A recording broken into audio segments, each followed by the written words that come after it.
One of the greatest business thinkers that exists today is Vern Harnish. And Vern says, the faster you pulse, the faster you grow. And what he means is the more you pulse, meet with your team, the faster you will grow your business. So I want to share with you the meetings that we run in my business to keep our consistent pulse of measuring metrics, pushing my team to grow, and essentially accelerating the growth of our business. You can take what is applicable to your business, but there are some that are non-negotiable and some that only apply to bigger teams. I'm going to tell you everything that we do in my 8-location business as we are growing.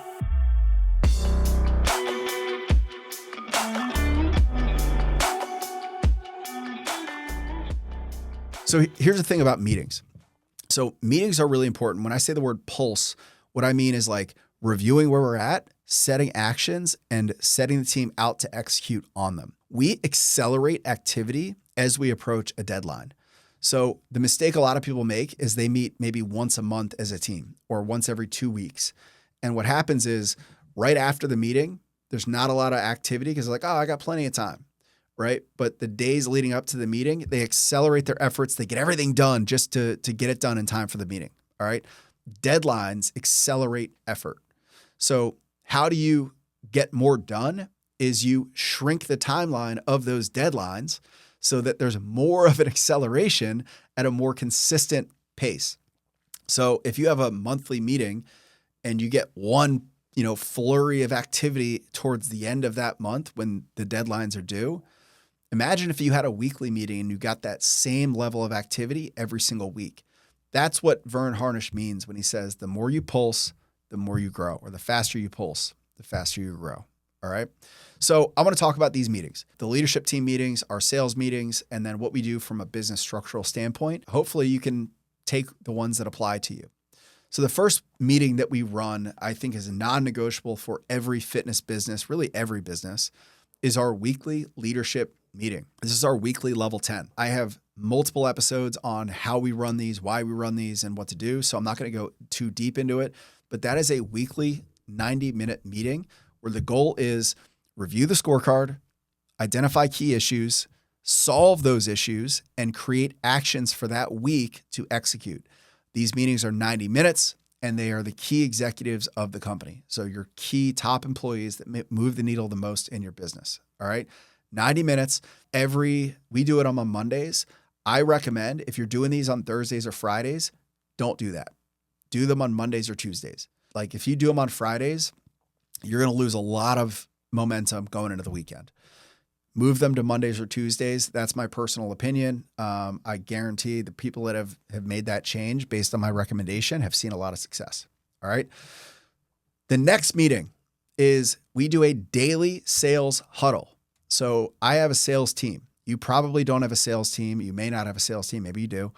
But we do a daily 15 to 20 minute sales huddle. We do this on Slack, no longer than 15 to 20 minutes ever, because it's cutting into sales call time.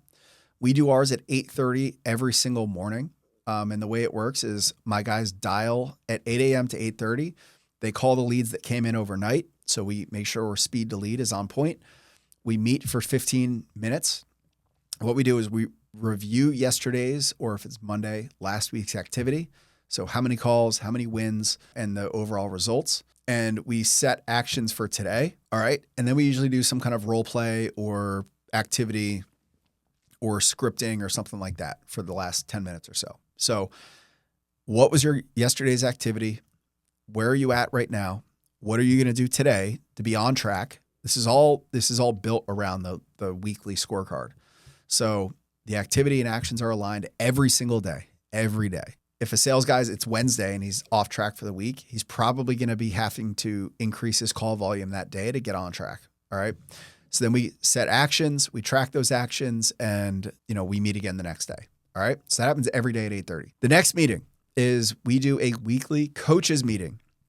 So a weekly kind of trainer meeting at my main HQ. It's on Wednesdays. It's 75 minutes long. And we do kind of big picture numbers. So like trial close number, where our membership number is based on what the goal is, because my team is incentivized by membership growth. We do issue solving as a team. So kind of coach related issue solving. So, it could be like cleanliness or adherence to programming or organization or coaching quality, complaints from the clients. We issue solve there. And then we'll do education. So education is like role playing, talking about programming, talking about coaching. So that's what our coaches meeting is centered around. It's all the coaches. And we also do this for multi-location. We have my training director, Joe Kinney, I'm sure you're listening, shout out, runs an amazing coaches meeting. He does a weekly Zoom call because we're remote. He does a weekly Zoom call where he basically does primarily education. So making sure all the coaches are adhering to our programming, all the coaches are up to a standard quality. His responsibility is making sure our coaches are above the standard that we measure. All right. So that's how we execute on coaches meetings. After that, we do a weekly stand-up meeting with every employee. Hey guys, just real quick pause. If you're enjoying this, please hit subscribe, like, comment, share this with any fitness professionals that you feel like would benefit from content like this. Let's get back to the episode.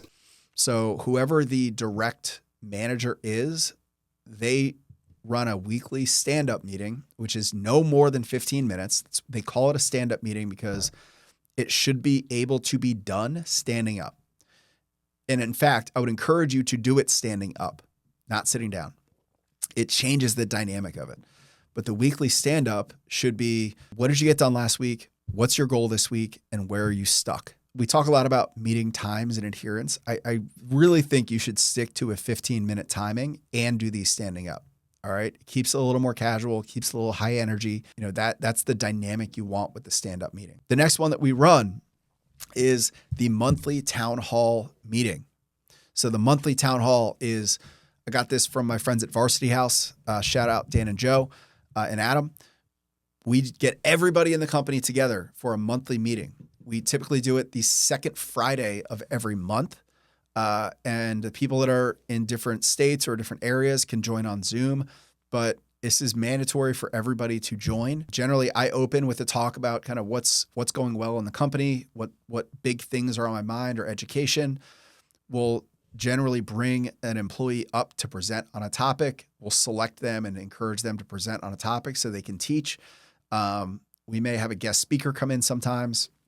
And then Jeff closes the show with numbers and goals as a company. All right. So that is our monthly town hall. That's about 90 minutes. We try to keep that less than 90 minutes long, but it's a great time to get everybody together and be present together gather as a community. Outside of that, we do a quarterly leadership team offsite. So our quarterly leadership team offsite is where everybody comes together and the leadership team comes together and we set the big goals. We review the quarter. We review all of our metrics and financials. We review the core values of the company and the company structure, and we set our biggest goals for the quarter. So we call these rocks in EOS terms. These are the biggest, most important things to get done this quarter. We assign them to individuals and we solve the big company issues. We do a big issue solving section. These meetings are, brace for it, all day long. So 8 hours.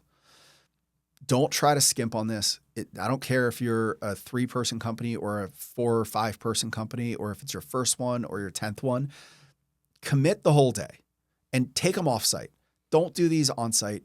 Do them off site. Commit the whole day to it. It changes the entire dynamic when it shows that you're investing in the team to take them off site, to go to a co-working space or go somewhere, rent a house for a day and lock the fuck in. Lock in for the day. It's going to show that you care enough to put the business stuff on hold, fully let them clear their brains. If possible, I would recommend not having your team coach in the morning before or have coaching sessions that night. Have whatever workarounds you need to let them lock in for 8 hours. All right. That happens every single quarter. So we do that every quarter. For me at this point, we're in the position where we don't have to shut off the gym, but I would recommend you do. So do these on a day. Maybe it's a Friday and you just close the gym for the day. Okay. Or a Saturday and get your team on board with that. buy lunch, buy dinner afterwards. It's a great opportunity to get everybody together and talk high level stuff and get them excited about, where their careers are going and where the business is going. The last meeting that we typically do is the annual 2-day offsite. So the annual 2-day offsite is where, again, just leadership team members, we go and we get a co-working space. And day one is more big picture and team health oriented. So we'll do some trust builders. We'll have some hard conversations. We'll talk about the accountability chart. We'll talk about just team health stuff. Sometimes there's tears. Sometimes there's anger, frustration. That's what you want on day one. You want to get all the shit out. You want to get the emotions out. You want to cut through the bullshit. You want to talk straight. You want to really talk about the elephants that are in the room of your company. And obviously, good facilitation is critical. High levels of trust are critical. If you follow the EOS framework, they'll give you lots of tools for those things. But what's important is at the end of day one, you guys go out to dinner. You guys break bread. You guys have some fun. You guys have just done a really, really hard thing. I mean, these are some of the hardest meetings we've ever had where we really break down walls. We really talk about hard topics. I mean, we've talked about removing employees that are in the room as a community or as a group. Like, these are really hard meetings. So make sure you go out, let them know the expectation is that we go out, we grab dinner, and we break bread at the end of this. And then day two is the traditional quarterly offsite meeting structure. All right. So the goal is we're going to, review key issues. We're going to do issue solving. We're going to create rocks for the next quarter. All right. So those are our meeting structures. Those are the meetings that we run in a business. When you look at the big picture, it's essentially we've got our weekly, we've got our monthly, we've got our quarterly, and we've got our annual. And I can promise you, whether you have a sales team or not, whether you have a big coaching team or a small coaching team, if you run these meetings and you're disciplined and you're making sure value is being generated and you're not wasting anybody's time, you're showing up prepared, you're showing up with an agenda, you're sticking to it, as a leader, you are preparing for these meetings, your gym will grow and it'll grow faster than ever before. I've seen when we are disciplined in these meetings, the results are incredible. So that's what we do from a meeting structure. As always, I encourage you to like and subscribe to the podcast. If you have questions, feel free to hit me up, comment, do whatever. Be happy to answer them for you.